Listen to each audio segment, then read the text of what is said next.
Harish Rao gun park బయలుదేరుతా ఉన్నారు. సవాళ్ళకి ప్రతి సవాళ్ళకి సంబంధించి కూడా ఇప్పుడు చూస్తూ ఉన్నాము.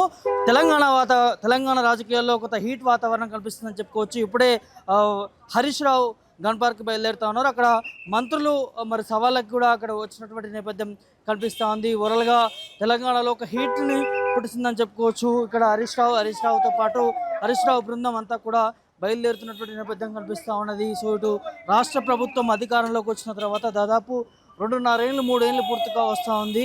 ఆ అంశం మీద ఖచ్చితంగా వాళ్ళ సవాళ్ళకు ఏ తాడో పేడో తేల్చుకోవాల్సినటువంటి అవసరం ఉందనే దాని మీద కూడా బీఆర్ఎస్ నేతలంతా కూడా మాట్లాడుతున్నటువంటి పరిస్థితులు కనిపిస్తూ ఉన్నాయి. సో హరీష్ రావుకు సంబంధించినటువంటి బృందం అంతా కూడా గన్ పార్క్కి బయలుదేరుతున్నటువంటి నేపథ్యం కనిపిస్తూ ఉంది. గన్ పార్క్లో మంత్రులు విసిరినటువంటి ప్రతి సవాళ్ళకి కూడా అక్కడ హరీష్ రావు హాజరవుతున్నటువంటి నేపథ్యం కనిపిస్తూ ఉన్నది. చూడొచ్చు, మీడియాతో కూడా మాట్లాడుతూ ఉన్నారు. ఒక్కసారి అందుకే మేము వెళ్ళొద్దని, మా బలహీన వర్గాల బిడ్డలు, మా దళిత బిడ్డలే చర్చకు వెళ్ళాలని మేము నిర్ణయించుకున్నాం. కానీ మంత్రులు ఏమంటున్నారు, హరీష్ రావే రావాలి అని పదే పదే మీరు పట్టుబడుతున్నారు. మేము వెళ్తేనేమో కులం కార్డు వాడతారు, వెళ్ళకపోతేనేమో రాలేదంటున్నారు. అందుకే మా దళిత నాయకులు, మన బలహీన వర్గాల నాయకులు అందరం కలిసి వెళ్తున్నాం. నిజంగా ఇక్కడ కులం అక్కర్లేదు, అవినీతి జరిగిందా లేదా, తెలంగాణ దళిత బిడ్డలకు, గిరిజన బిడ్డలకు, బలహీన వర్గాలకు అన్యాయం జరిగిందా లేదా చర్చిద్దాం. గన్ పార్క్ జూపల్లి గారు తెలంగాణ భవన్ కు వస్తా అన్నారు. అప్పుల మీద మాట్లాడడానికి రమ్మానండి. ఇక్కడ కేటీఆర్ గారు వారిని రిసీవ్ చేసుకొని చర్చించడానికి సిద్ధంగా ఉన్నారు. ఈ సవాళ్లు వేయడం కాదు, చర్చించుదాం. కాదంటే అసెంబ్లీ పెట్టండి, అసెంబ్లీ వేదికగా చర్చిద్దాం. లేదు మీరు కోరిన విధంగా గన్ పార్క్ వస్తున్నాం, గన్ పార్క్ దగ్గర చర్చిద్దాం.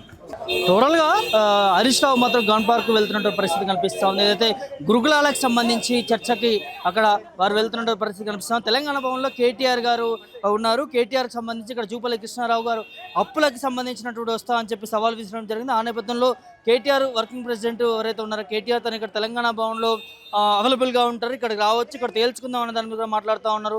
సో ఇప్పుడు హరీష్ రావు అండ్ అదేవిధంగా హరీష్ రావు బృందం అంతా కూడా గన్ పార్క్కి బయలుదేరుతున్న పరిస్థితి కనిపిస్తూ ఉంది. కొంత ఇదంతా వాతావరణం కూడా హీట్ను పుట్టిస్తూ ఉన్నది. ఏం జరగబోతాం తెలంగాణలో, ఒక్కసారిగా ప్రశాంతంగా ఉన్నటువంటి వాతావరణం అంతా కూడా ఇప్పుడు హీట్ను పుట్టించడానికి గల కారణాలు ఏంటి అనే దాని మీద కూడా పెద్ద ఎత్తున చర్చకు దారితీస్తున్నటువంటి పరిస్థితి కనిపిస్తూ ఉంది. ముఖ్యంగా గురుకులకు సంబంధించి కూడా వారంతా కూడా మాట్లాడుతాను. హరీష్ రావుని అడ్డుకుంటా ఉన్నారు పోలీసులు అంతా కూడా. ఇక్కడి నుంచి వెళ్ళనీయకుండా తెలంగాణ భవన్ ముందు నుంచి కూడా పోలీసులు మొత్తం కూడా అడ్డుకునే ప్రయత్నాలు జరుగుతూ ఉన్నాయి. సో ముందు చూడొచ్చు, పోలీసులంతా కూడా అరెస్ట్ చేయడానికి రంగం మొత్తం సిద్ధం చేసినట్టుగా పరిస్థితి కనిపిస్తూ ఉంది. ఓవరాల్గా తెలంగాణ భవన్ చుట్టూ అంతా కూడా కొంత ఉద్రిక్తత పరిస్థితి నెలకొందని చెప్పుకోవచ్చు. బీఆర్ఎస్ నేతలంతా కూడా అడ్డుకుంటా ఉన్నారు. అడ్డుకున్నటువంటి పోలీసులని సవాళ్ళకు వెళ్తున్నప్పుడు ఎందుకు అడ్డుకుంటారనే దాని మీద కూడా వారంతా కూడా ఇక్కడ బైఠాయించి ధర్నా చేస్తున్నటువంటి పరిస్థితులు కూడా కనిపిస్తూ ఉన్నాయి. సో చూడొచ్చు, మహిళా బీఆర్ఎస్ నేతలందరినీ కూడా అరెస్ట్ చేసిన పరిస్థితి కనిపిస్తూ ఉన్నది.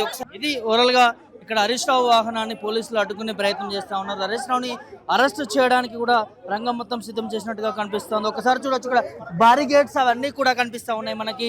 సో ఎవరిని కూడా తెలంగాణ భవన్ నుంచి బయటకు వెళ్ళనీయకుండా మొత్తం కూడా అడ్డుకునేటటువంటి ప్రయత్నాలు కనిపిస్తూ ఉన్నాయి. దీనికి వెనకాల కూడా ఏదైతే ట్రాఫిక్ సంబంధించి కూడా కొంత ఇబ్బందులు తలెత్తుతున్నటువంటి పరిస్థితులు కనిపిస్తూ ఉన్నాయి. ఇక్కడ భారీ ఎత్తున బందోబస్తు పోలీసులు అందరూ కూడా రావడం జరిగింది. హరీష్ రావుని అక్కడికి వెళ్ళనీయకుండా అరెస్ట్ చేయడానికి సిద్ధమవుతా ఉన్నారు. ఎందుకంటే ఒకవేళ అటు మంత్రులు ఉన్నారు, ఇటువైపు నుంచి బీఆర్ఎస్ పార్టీ నుంచి హరీష్ రావు కూడా వెళ్ళడం వల్ల అక్కడ కొంత ఉద్రిక్త పరిస్థితి ఏర్పడతాయి. దారికి పరిస్థితి తీవ్రంగా ఉంటుంది కాబట్టి సో పోలీసుల ప్రయత్నాలు జరుగుతూ ఉన్నాయి అక్కడి నుంచి వెళ్ళనివ్వకుండా. అదేవిధంగా ఇక్కడ బీఆర్ఎస్ నేతలంతా కూడా స్లోగన్స్ చేస్తారు ప్రభుత్వం పైన, దానికి సంబంధించి కూడా. సో ఏ విధంగా అడ్డుకుంటారు, అక్కడ సవాళ్ళకి ప్రతి సవాళ్ళు నడుస్తున్నప్పుడు వారందరూ కూడా వెళ్తున్నప్పుడు బీఆర్ఎస్ పార్టీని ఎందుకు అడ్డుకుంటున్నారు ఏంటనే దాని మీద కూడా వారంతా కూడా ప్రశ్నిస్తున్న పరిస్థితి కనిపిస్తూ ఉంది. బీఆర్ఎస్ నేతల్ని ఎవరైతే అడ్డుకుంటున్నారో వారందరినీ కూడా అదుపులోకి తీసుకుంటా ఉన్నారు. అరెస్ట్ చేయడానికి కూడా మొత్తం కూడా సిద్ధం చేసినటువంటి పరిస్థితి కనిపిస్తూ ఉంది. అంతా కూడా చూడొచ్చు, మొత్తం కూడా దారి పరిస్థితి చాలా ఉద్రిక్త పరిస్థితి. అంటే ఈ ఏదైతే సెక్యూరిటీ తాడుకు సంబంధించి కూడా వారంతా కూడా దీన్ని తోసుకొని మరి బయటకు వస్తున్నటువంటి పరిస్థితులు కూడా కనిపిస్తూ ఉన్నాయి. చూడొచ్చు, ఒకవైపు పోలీసులు, ఇంకోవైపు బీఆర్ఎస్ నేతలు అందరితో కూడా ఉద్రిక్త పరిస్థితి నెలకొందని చెప్పుకోవచ్చు. హరీష్ రావు కారు దిగి తనని అదుపులోకి తీసుకునేటువంటి పరిస్థితి కనిపిస్తూ ఉంది. హరీష్ రావుని అరెస్ట్ చేస్తూ ఉన్నారు పోలీసులు. సో ఈ నేపథ్యం అంతా కూడా ఒక్కసారిగా చూడొచ్చు, ఉధృత పరిస్థితి ఏ విధంగా తారాస్థాయికి చేరుతుంది అనేది కూడా స్పష్టంగా తెలుస్తూ ఉంది. పోలీసులందరూ కూడా హరీష్ రావుని అదుపులోకి తీసుకుంటా ఉన్నారు. వేరే పోలీసు వాహనంలోకి ఎక్కించడానికి ప్రయత్నాలు జరుగుతూ ఉన్నాయి. సో బీఆర్ఎస్ నేతలందరూ కూడా హరీష్ రావుని గట్టిగా పట్టుకొని ఎత్తుకోవడం జరిగింది. సో వారంతా కూడా డిమాండ్ చేస్తూ ఉన్నారు, హరీష్ రావుని ఎందుకు వెళ్ళనివ్వరు ఏంటి అనేది. కానీ బీఆర్ఎస్ పార్టీని ఎందుకు టార్గెట్ చేయాల్సి వస్తుంది, అక్కడ మంత్రులు స్వచ్ఛంగా వచ్చి అక్కడ ఉన్నారు కదా అనే దాన్ని కూడా వారందరూ కూడా అడుగుతా ఉన్నారు. ఇక్కడ పోలీసు వాహనంలో హరీష్ రావుని ఎక్కించడానికి ప్రయత్నాలు జరుగుతూ ఉన్నాయి. చూడొచ్చు హరీష్ రావుతో పాటు బీఆర్ఎస్ నేతలందరినీ కూడా అరెస్ట్ చేయడానికి మొత్తం రంగం మొత్తం సిద్ధం చేసిన పరిస్థితి. జీవన్ రెడ్డి కావచ్చు, అదేవిధంగా శ్రీనివాస్ గౌడ్ కావచ్చు, మాజీ మంత్రులందరూ కూడా హరీష్ రావుతోని ఉండడం జరిగింది. సో తనని అధికారులంతా కూడా ఇక్కడికి వచ్చిన పోలీస్ ఆఫీసర్లంతా కూడా హరీష్ రావుని అదుపులోకి తీసుకున్నటువంటి పరిస్థితి కనిపిస్తూ ఉంది. హరీష్ రావు చేతిలో మనం చూస్తూ ఉన్నాం ఫైల్స్ అన్ని కూడా. అవి గత ప్రభుత్వానికి సంబంధించినటువంటి గురుకులాలని తెలంగాణకు తీసుకురావడం జరిగింది. గురుకులాల ఎలాంటి సదుపాయాలు ఏర్పాటు చేశాము, బీఆర్ఎస్ హయాంలో ఉన్నప్పుడు ఏ విధంగా పాలన అందించామనే దాని కూడా అన్నిటి మీద కూడా తను ఒక ఫైల్స్ పట్టుకుపోతా ఉన్నాడు. అక్కడనే తేల్చుకుంటామన్న దాని మీద కూడా. కానీ హరీష్ రావుని మాత్రం అరెస్ట్ చేస్తూ ఉన్నారు. అరెస్ట్ చేసి పోలీస్ వాహనంలో ఎక్కిస్తా ఉన్నారు. డాక్యుమెంట్లతో మేము చర్చకు సిద్ధం, మేము గన్ పార్క్ వస్తామంటే పోలీసులను అడ్డం పెట్టి ఆపడమంటే ఈ ప్రభుత్వం పారిపోతుంది. ఈ ప్రభుత్వం టెండర్లలో అవినీతికి పాల్పడ్డది. ఈ ప్రభుత్వం చర్చకు సిద్ధం లేకపోవడం వల్లనే పోలీసులను అడ్డం పెట్టుకొని ఇవాళ మమ్మల్ని అరెస్ట్ చేస్తా ఉన్నారు. మేము ఒకటే డిమాండ్ చేస్తున్నాం, మీకు చిత్తశుద్ధి ఉంటే అసెంబ్లీ పెట్టండి. ఈ అరెస్టు ప్రభుత్వం చర్చకు సిద్ధం లేక ఈ అక్రమ అరెస్టుతో ప్రభుత్వం పారిపోతా ఉంది. మేము మీకు చిత్తశుద్ధి ఉంటే అసెంబ్లీ పెట్టండి. అసెంబ్లీలోనైనా మీ ఆధారాలతో సహా మీ అవినీతిని బయట పెట్టడానికి మేము సిద్ధం. చర్చకు రమ్మన్న మంత్రులు ఎందుకు పారిపోతున్నారు? చర్చకు రమ్మన్న మంత్రులు పోలీసులను అడ్డం పెట్టి మమ్మల్ని ఎందుకు అరెస్ట్ చేస్తున్నారు? తెలంగాణ ఉద్యమ సమయంలో అరెస్ట్ అయ్యారు, మళ్ళీ అరెస్ట్ అవుతున్నారు, ఏం చెప్తారు? అంటే ఈ ప్రభుత్వం చాలా దుర్మార్గంగా, అంటే సమైక్యాంధ్ర పాలకుల కంటే కూడా తీవ్రంగా పోలీసులను అడ్డం పెట్టుకొని రాజకీయాలకు పాల్పడతా ఉన్నారు. సవాలు వేసింది మీరే, పారిపోయింది మీరే. ఇప్పుడు జూపల్లి సవాలు వేసిండు, తెలంగాణ భవన్కి వస్తా అన్నాడు, తోకముచ్చిండు.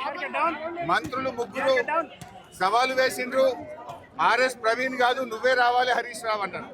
సరే అని నా కార్యక్రమాలన్నీ రద్దు చేసుకొని ఇవాళ నాకుండే సిద్దిపేటలో ఉండే అనేక కార్యక్రమాలు రద్దు చేసుకొని గౌరవ మంత్రులు పిలిచారు.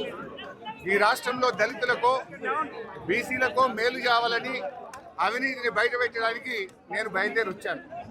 తెలంగాణ భవన్ నుంచి మా ఆర్ఎస్ ప్రవీణ్ గారు, మా నాయకులు మాజీ మంత్రులు శ్రీనివాస్ గౌడ్ గారు అందరం కలిసి మేము బయలుదేరాం. మరి ఎందుకు అరెస్ట్ చేస్తున్నారు? పిలిచింది మీరే, మీరేదో ఆడికి పోయినట్టు మమ్మల్ని ఏమో పోలీసు వాళ్ళని అడ్డం పెట్టి ఆపి మేము రాలేదన్నట్ట. విడిచిపెట్టాం. ఇవాళ పోలీసులు అడ్డం పెట్టి ఆపినమేమో, మిమ్మల్ని విడిచిపెట్టాం. అడుగడుగున ప్రశ్నిస్తూనే ఉంటాం. అసెంబ్లీలో కూడా రేపు చర్చకు పెడతాం, మీ అవినీతిని ఎండగడతాం. నేను పోలీసులు మమ్మల్ని ఆపుతా ఉంటే నేను ముగ్గురు మంత్రులకు ఫోన్ చేశాను, మీరే సాక్ష్యం. పొన్నం ప్రభాకర్ గారికి ఫోన్ రింగ్ అయింది, ఎత్తలేదు. తర్వాత గౌరవ లక్ష్మణ్ గారికి ఫోన్ చేశాను, ఆయన ఫోన్ ఎత్తలేదు. గౌరవ మంత్రి అజరుద్దీన్ గారికి ఫోన్ చేశాను, ఆయన కూడా ఫోన్ ఎత్తలేదు. మీ పోలీసులు మమ్మల్ని ఆపుతా ఉన్నారు. మీరు చర్చకు పిలిచారు, మరి ఇది కరెక్ట్ కాదు అని టెలిఫోన్ ద్వారా ముగ్గురి ఫోన్లలో మిస్డ్ కాల్ ఉంటాయి. ఇప్పుడు నాకు ముగ్గురు మంత్రుల పర్సనల్ ఫోన్కి ఫోన్ చేశారు. నా ఫోన్లో డైల్డ్ కాల్ లిస్ట్ ఉంది, వాళ్ళ ఫోన్లలో మిస్డ్ కాల్ ఉంటుంది. అంటే మరి ఎందుకు ఫోన్లు ఎత్తలేరు మంత్రులు? చర్చకు పిలిచింది మీరే అయితే మీ పోలీస్ కమిషనర్ చెప్పి హరీష్ రావును బీఆర్ఎస్ బృందాన్ని అరెస్ట్ చేయొద్దు, పంపించండి అని చెప్పొచ్చు కదా. ఫోన్లు ఎందుకు ఎత్తలేదు నాయి? మీరు ఫోన్లు ఎత్తరు, మీరు పోలీసులను అడ్డం పెట్టి అరెస్ట్ చేయిస్తారా? ఇది చాలా దుర్మార్గమైనటువంటిది. అంటే ఈ ప్రభుత్వం యొక్క అవినీతి ఇవాళ రాష్ట్ర ప్రజలకు అర్థమైంది. మీరు అవినీతి చేసింది కనుక, స్కామ్లకు పాల్పడ్డారు కనుక, తప్పు జరిగింది కనుక చర్చకు తోక ముడిచారు. చర్చకు మేము వస్తుంటే అడ్డుకున్నారు. ఒకవైపు వాళ్ళు ఏదో వచ్చినట్టు మేము రానట్టు పోలీసులను అడ్డం పెట్టుకొని ఒక డ్రామా నడుపుతా ఉన్నారు. రాష్ట్ర ప్రజలకు అర్థమైతలేదా? నిజంగా తప్పు చేయని వాళ్ళు అయితే, చర్చకు సిద్ధం ఉన్న వాళ్ళు అయితే మమ్మల్ని పోలీసుల చేత ఎందుకు అరెస్ట్ చేస్తారు? ప్రభుత్వం ఎవరిది? వాళ్ళ కాంగ్రెస్ ప్రభుత్వం. మీరే మంత్రులు, పోలీసులు మీ చేతుల్లో ఉన్నారు. మీరే పోలీసులకు చెప్పి అడ్డుకోమంటారు. మీరేదో మళ్ళీ మీరే సవాల్ విసిరి చర్చకు మమ్మల్ని రమ్మంటారు. ఏం డ్రామా ఇది? అప్పుల మీద చర్చించేందుకు గన్ పార్క్ బయలుదేరారు మంత్రి జూపల్లి కూడా. అరే. అప్పుల మీద చర్చించేందుకు మిస్టర్ జూపల్లి, నువ్వు తెలంగాణ భవన్కి వస్తా అన్నావు. 11 గంటలకు తెలంగాణ భవన్కి వస్తా అంటే అన్ని ఆధారాలతో మేము నీకు శాలువా కప్పి నిన్ను ఆహ్వానించడానికి సిద్ధంగా ఉన్నాం. మరి జూపల్లి గారు మళ్ళా నువ్వు గన్ పార్క్ డ్రామా ఏంది? నిన్న నువ్వే సవాల్ వేసినావు. 11 గంటలకు తెలంగాణ భవన్కి వస్తా అన్న జూపల్లి ఎందుకు తోక ముచ్చారు? జూపల్లి గారు నువ్వు తెలంగాణ భవన్కి రా, కేటీఆర్ గారు నీకోసం ఎదురు చూస్తున్నారు. కేటీఆర్ గారు ఈ సవాళ్ళకు సమాధానం చెప్పడానికి